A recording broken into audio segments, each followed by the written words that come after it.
Hello बच्चों, क्या हाल चाल और सब बढ़िया। तो आज हम स्टार्ट करने जा रहे हैं बच्चों एक्सरसाइज 3.3 का क्वेश्चन नंबर 10। हमारा क्वेश्चन नंबर 1 से लेके 9 तक ऑलरेडी सॉल्व हो चुका है और उसकी वीडियो यूट्यूब पर अपलोड हो चुकी है। अगर आपने वो वीडियो नहीं देखा है तो ज़रूर हमारे चैनल पर जाके उस वीडियो को देख लीजिएगा बच्चों। और हाँ, इस वीडियो में पूरे तरीके से बने रहिएगा, आपको बहुत ही अच्छी तरीके से समझ में आएगा।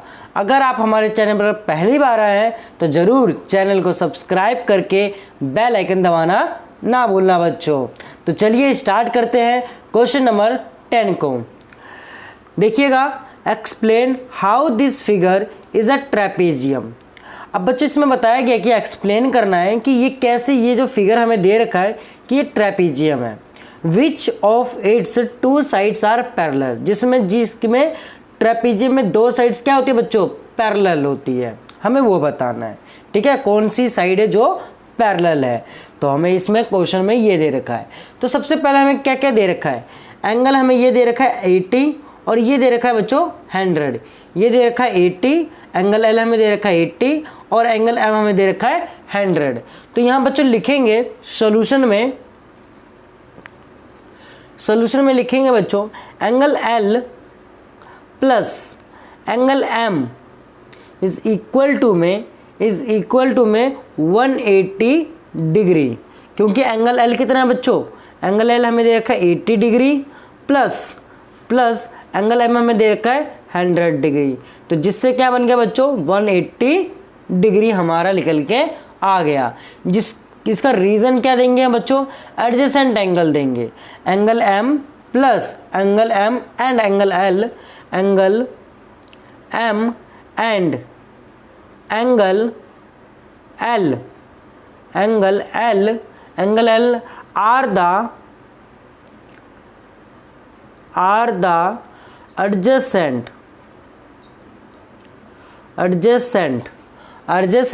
angles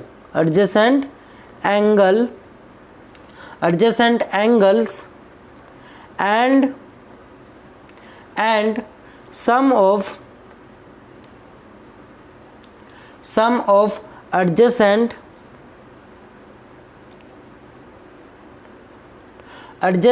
interior angle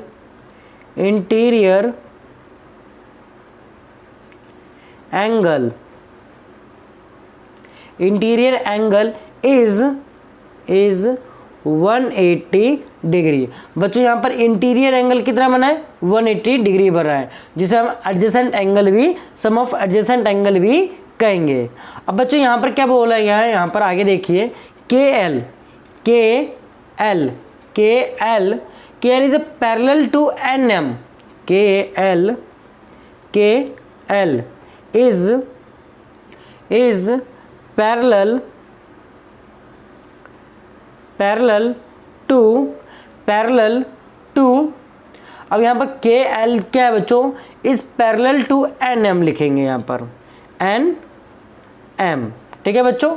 क्योंकि ट्रेपेजियम में क्या होता है, जिसकी ये वाली जो साइड है उसके सामने वाली जो क्या होती है बच्चों, पैरेलल होती है। तो यहाँ पर हमारा निकल के आया KL क्या है बच्चों, NM का क्या है, पैरेलल है। तो इससे हमारा क्या निकल के आया, hence KLMN is a trapezium, ठीक है बच्चों। अब रीज़न क्या था, एंगल L प्लस में एंगल M हमें दे रखा था 180 डिग्री, हमने दोनों को प्लस करा 180 डिग्री निकल के आया।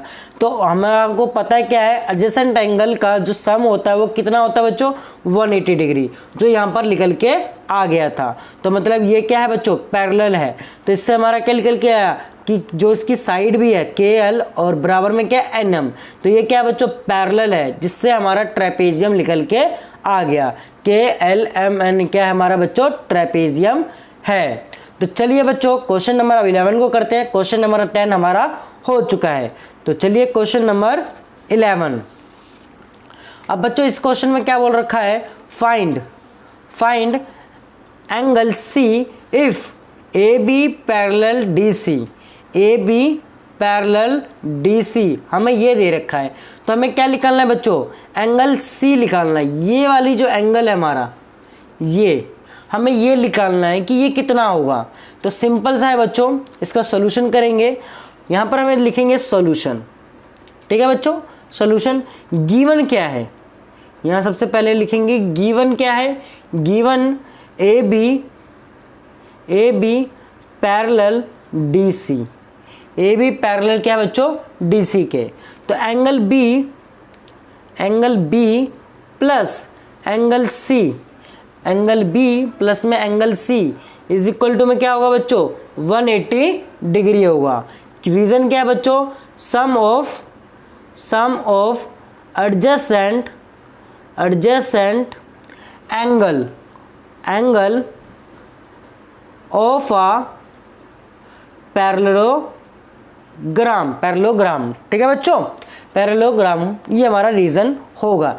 Angle B plus angle C is equal to में 180 degree, sum of adjacent angle of a parallelogram. तो सबसे पहले बच्चों एंगल बी हमें कितना दे रखा है, 120 डिग्री। एंगल सी हमें दे नहीं रखा, तो एंगल सी का एंगल सी लिखेंगे इज इक्वल टू में 180 डिग्री। तो angle C is equal to में, ये प्लस का है, उधर जाके क्या हो जाएगा बच्चों, माइनस। तो 180 माइनस 120 डिग्री। तो angle C is equal to में 60 डिग्री, ठीक है बच्चों। तो एंगल सी हमारा कितना निकल के आ गया, 60 डिग्री। यहाँ पर लिखेंगे hence angle C is equal to में 60 डिग्री निकल के यहाँ पर आ गया। ये हमारा यहाँ पर आंसर हो चुका है। आई होप आपको ये जो क्वेश्चन नंबर 11 है बहुत ही ईजी था, आपको अच्छे से समझ में आ गया होगा। तो चलिए क्वेश्चन नंबर आप करते हैं बच्चों 12।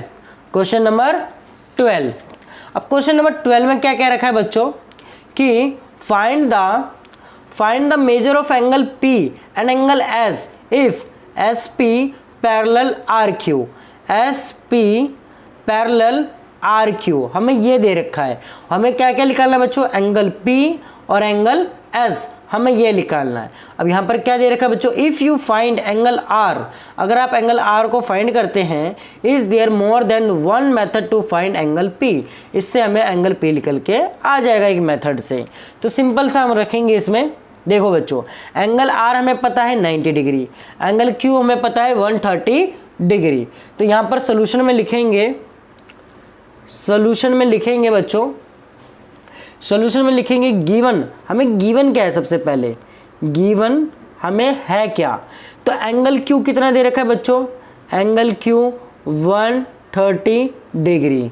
एंगल R कितना है, angle R is equal to में 90 डिग्री, ठीक है बच्चों। और हमें ये भी दे रखा है given, SP is equal to SP parallel RQ, SP parallel RQ, हमें ये दे रखा है। तो यहाँ पर हम लिखेंगे angle P plus angle Q is equal to में 180 degree, 180 degree. Angle P plus angle Q, ये वाला जो एंगल और ये वाला जो एंगल एडजेसेंट एंगल है, तो यहाँ लिखेंगे एडजेसेंट एंगल, ठीक है बच्चों, एडजेसेंट एंगल यहाँ लिखेंगे। तो एंगल P हमें पता नहीं है, एंगल P का angle P plus angle Q हमें पता है बच्चों, यहाँ पर है हमारा 130 डिग्री इज इक्वल टू में 180 degree. Angle P is equal to में 180 माइनस 130 डिग्री। तो एंगल P कितना निकल के आ गया बच्चों, 50 डिग्री निकल के आ गया हमारा। तो एंगल P हमारा कितना निकल के आ गया, 50 डिग्री। अब यहीं का सेम रीजन हम देंगे एंगल S और एंगल R में, एंगल S और एंगल R में। तो angle S plus angle R is equal to में 180 डिग्री। रीजन क्या बच्चों, एडजेसेंट एंगल, रीजन क्या देंगे, एडजेसेंट एंगल, ठीक है बच्चों, एडजेसेंट एंगल। एंगल S हमें पता नहीं है, तो एंगल S का angle S plus angle R हमें पता है बच्चों 90 डिग्री, एंगल R हमें पता है 90 डिग्री इज इक्वल टू में 180 degree. Angle S is equal to में 180 माइनस 90 डिग्री। ठीक है बच्चों, तो 180 में से 90 कैंसिल हो जाएगा तो कितना बच जाएगा बच्चों, 90। तो angle S is equal to में 90 डिग्री। ठीक है बच्चों, तो एंगल एस हमारा कितना निकल के आ गया, 90 डिग्री। ठीक है बच्चों, तो हमारा हैंस यहाँ पर लिखेंगे, हैंस हम एक ही मेथड से कर रहे हैं, दूसरे मेथड से नहीं कर रहे हैं क्योंकि सिंपल ये मेथड ही रहेगा। तो हैंस लिखेंगे, hence angle P is equal to में 50 degree and angle S is equal to में 90 डिग्री। ठीक है बच्चों, तो एंगल P कितना निकल के आया, 50 डिग्री, एंगल S कितना निकल के आया, 90 डिग्री। ठीक है बच्चों, तो आई होप आपको ये जो तीनों क्वेश्चन है, क्वेश्चन नंबर 10, क्वेश्चन नंबर 11 और क्वेश्चन नंबर 12 बहुत ही अच्छी तरीके से समझ में आ गया होगा। तो आई होप बहुत ही अच्छे से समझ में आ गया होगा। अगर आपको कहीं भी दिक्कत होती है तो ज़रूर हमें कमेंट करके बताइएगा बच्चों, कहाँ आपको दिक्कत हो रही है, हम उसका ज़रूर से ज़रूर रिप्लाई देंगे और आपको सलूशन भी बताएंगे। ठीक है बच्चों, पूरी अच्छी तरीके से पढ़िए, पेपर नज़दीक है और बच्चों के पेपर भी चल रहे हैं। ठीक है बच्चों, तो मिलते हैं अगली वीडियो में। आज की वीडियो के लिए बस इतना ही।